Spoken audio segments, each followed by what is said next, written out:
Across Australia, vineyard owners are facing rising labour costs and input costs, tighter margins and growing pressure to reduce chemical use and improve their sustainability. Wine Australia, Agri-Automation and the Victorian Government are working in partnership with Best Wines to support the trial of autonomous electric vehicles to understand how practical, scalable solutions can work to combat these pressures in real vineyards. I'm Ben Thompson from Best Wines at Great Western here. This is our Sugarloaf Creek Vineyard. For growers like Ben, the decision to trial autonomous electric technology started with very practical considerations. Labour is one thing, cost is another thing, and I personally try to look outside the square a bit. I think it's a good opportunity to try and reduce chemical use, water use, diesel and all that sort of stuff in the vineyard. So I was very keen to look at it, give it a try and just see what happens.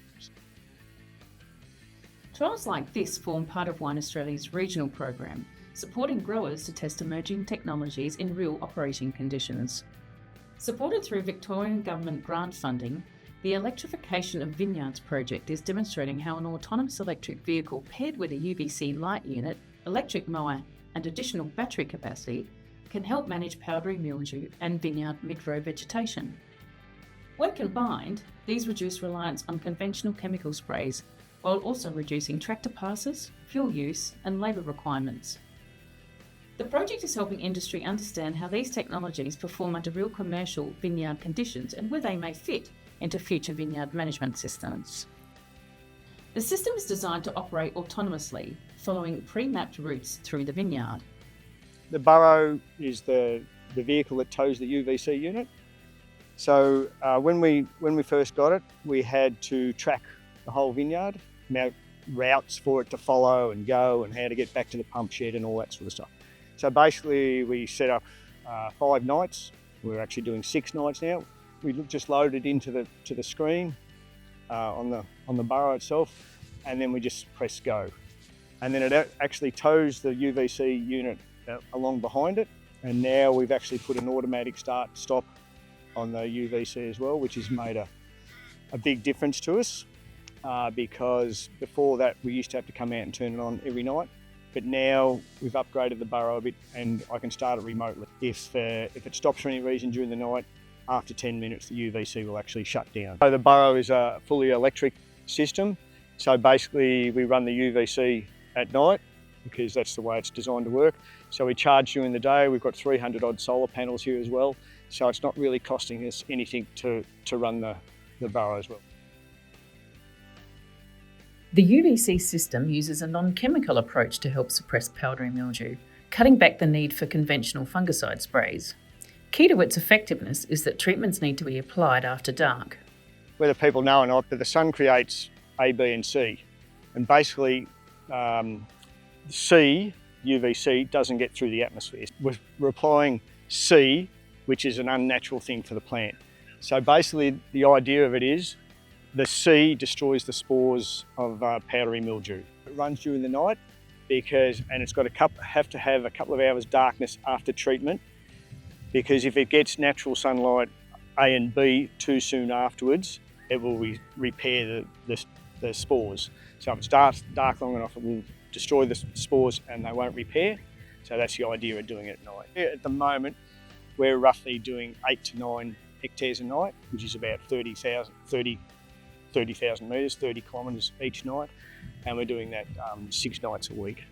So we're roughly doing about 180 kilometres a week with this unit, just with UVC treatment, and that's not counting mowing or anything like that. The technology isn't just being demonstrated by Best, it's being rigorously tested. So yeah, we're doing 40 odd hectares this year with it, and it's only been running here, and we've been doing Shiraz and Cabernet this year. Just behind me here we've got a trial block, so we have a control which is about 21 or 22 rows.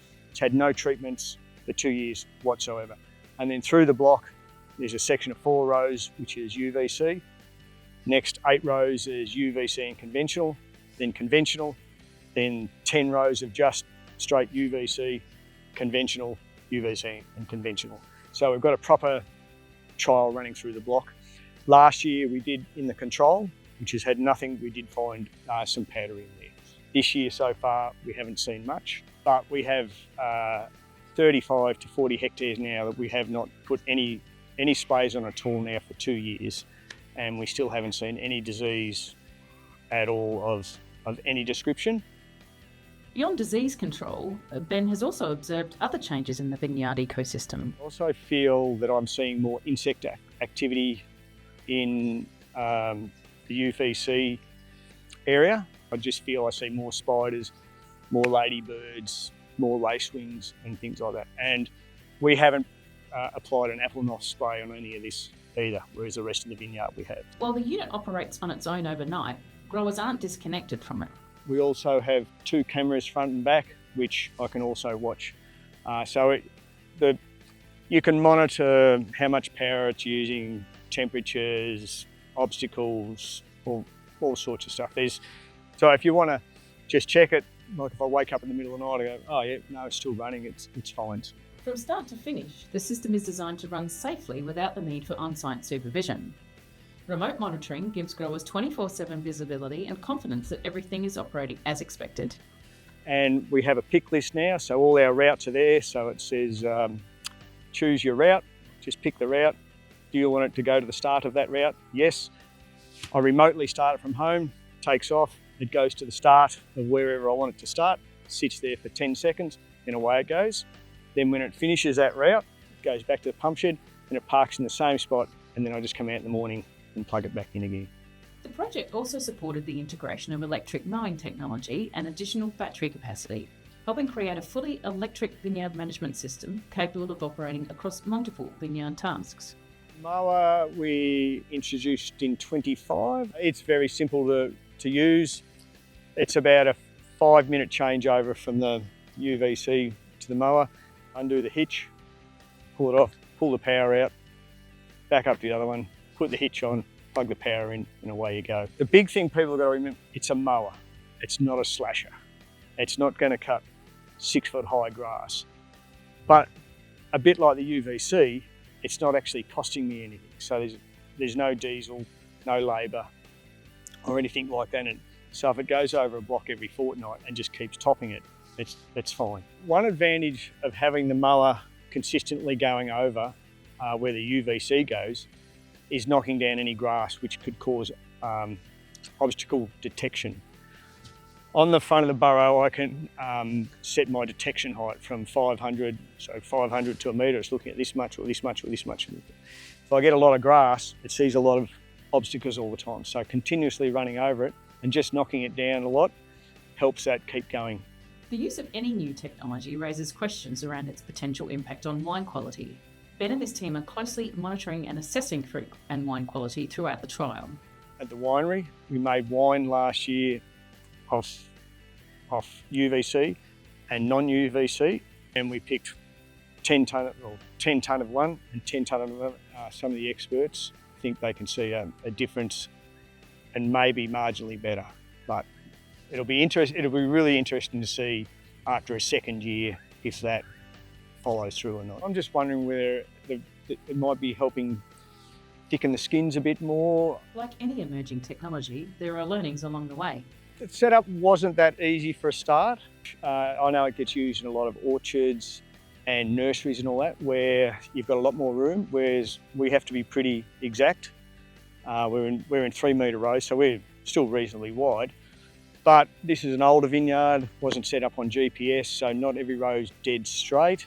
So there's a few issues with, keeping it in the middle of the row, which we're still working on and trying to get better at it and all that. So, and they're just things that you learn when you're trying something new.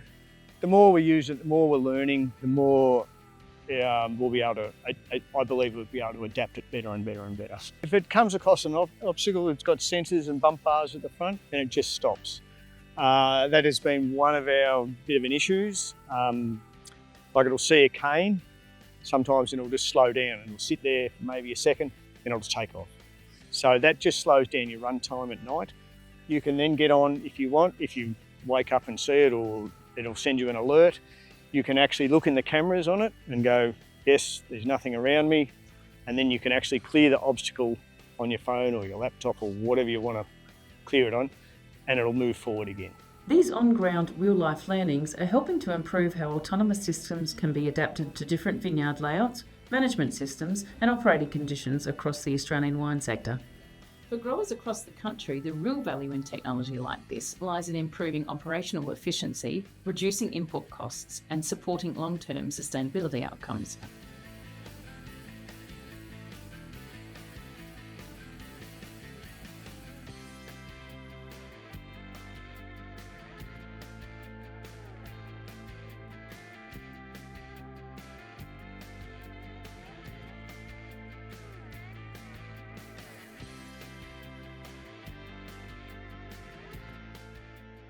If I can have 10 or 15 hours of home extra a week, that's a big plus for me. That's a huge plus.